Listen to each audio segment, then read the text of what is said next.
What conspiracy theories turned out to be true? Project MK Ultra.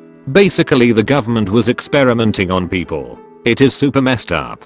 Fun fact, my university was heavily involved in the program and I now live within walking distance of the now unused asylum, where many of the experiments took place. CIA putting LSD in the water supply. Except it was only a handful of extremely small, 800 pop, towns in the American Southwest, and the outcome was not, we have a mind control serum, but instead, that deeply troubled a lot of rural elderly people, who had no idea what was happening to them. Imagine drinking a cup of water and suddenly you are on the worst trip of your life. I'm sure a lot of people would think that's awesome, but tripping without knowing why you are tripping would be really scary.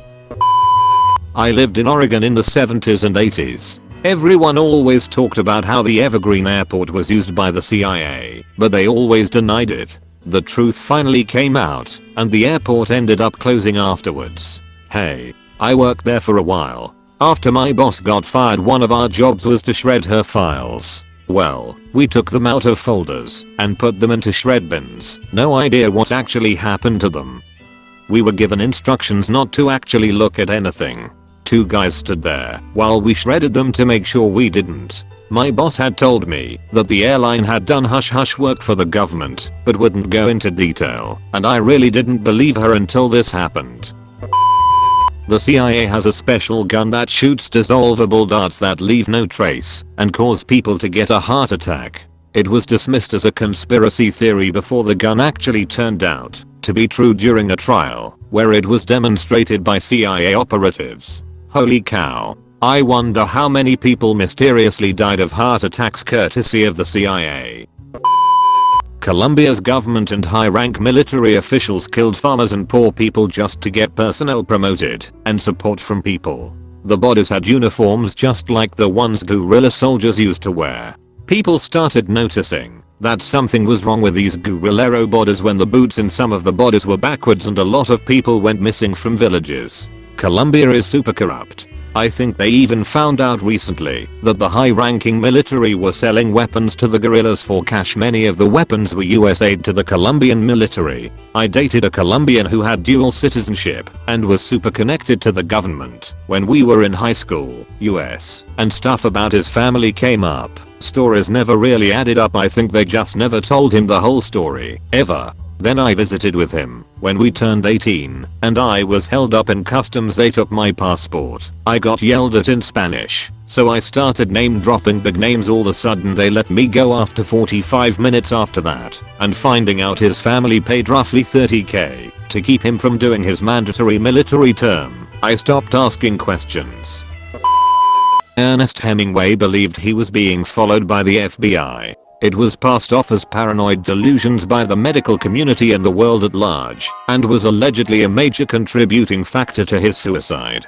But the Freedom of Information Act revealed that Hemingway was an amateur agent in Cuba during the war, but also seen as a potential communist sympathizer by the FBI, who did later follow him. It played a major role in his suicide, though obviously there were many other factors. Yeah, Ernest Hemingway's life was all kinds of messed up. Got divorced and remarried like 3 times. Got attacked by lions in Africa. Worked for the KGB. All that good stuff. Don't forget, the guy survived not 1, but actually 2 plane crashes in Africa in the 50s. My father, who I previously thought was insane, was convinced the meds the military used to prevent malaria caused serious and permanent behavioral health issues. 30 years later, I was prescribed a different malaria med as a preventative before a trip, and I jokingly mentioned my father's theory to the doctor, mefloquine. Yeah, that's actually true. That's why we switched to this one. Edit. The conspiracy part is that the Department of Defense has known for a very long time, at least as far back as the 80s, that mefloquine causes some messed up psychiatric problems, in some cases permanently. They vehemently denied the issues were caused by mefloquine and instead blamed PTSD, stress, and pre-existing issues. They have since conceded, albeit not formally, that mefloquine causes serious issues and now use doxycycline and Malarone. Now stop angrily PMing me about how this isn't a conspiracy theory. Mefloquine dreams are so vividly messed up. Source: Camp Phoenix, Afghanistan. I believe it now. I was talking to a dude who served in Desert Storm, and he said not only did it cause messed up dreams, it would even induce permanent behavioral health issues in some dudes. I guess we switched to Malarone in the late 2000s, which I only took for maybe a month on a short TDY in Africa, and I was really paranoid about BH effects. They were still giving us that stuff when the war started in '03. I decided to take my chances on getting malaria after my first night of messed up dreams and stop taking that stuff. Story time. In 1989, I was a new Peace Corps volunteer in Africa. So shiny and new, so ready to change the world. They gave us mefloquine and demanded that we take it, as in, swallow the pills in front of them. I sent this on a postcard, like an actual card, because this was before the internet, to my mother, who is an oncological nurse, and she actually somehow got through to the US Embassy in my country with a message not to take it under any circumstances. So I just didn't take any prophylaxis, and of course got malaria like 4 times, and eventually got caught, and was told I had to take it, or leave the Peace Corps. So I did, and then things got real weird in a hurry. I stopped showing up for work, holed up in my house eating nothing but mangoes, and used a pen, and like 5 school notebooks, to teach myself spherical trigonometry, figure the angle of my front door and draw the lines for a giant sundial on the walls of my living room.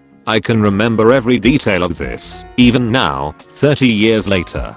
Maybe a week later, I woke up in the hospital ward of a US airbase in Germany. Apparently I had a complete psychotic break and disassembled every piece of furniture in the house in order to construct a 25 feet tall idol of some kind of god that was haunting my dreams. I have no memory whatsoever of this, but there are many photographs. My PC volunteer FWB stopped by for what she thought would be good 6 and instead got some batshit speech about the elder gods being reborn or some shit. And you'd built a giant cow demon, she said. I'm still completely missing like 6 or 7 days of January 1991. So after that, I got to take chloroquine instead and just had weird dreams. My neighbors burnt the idol and treated me with exquisite respect from there on out. And then I got back to the USA and was in a snowstorm in Buffalo, New York, and relapsed with malaria due to its cyclical nature and had to talk my way through everyone at the goddamn hospital that yes, I had malaria, even though it was February in upstate New York.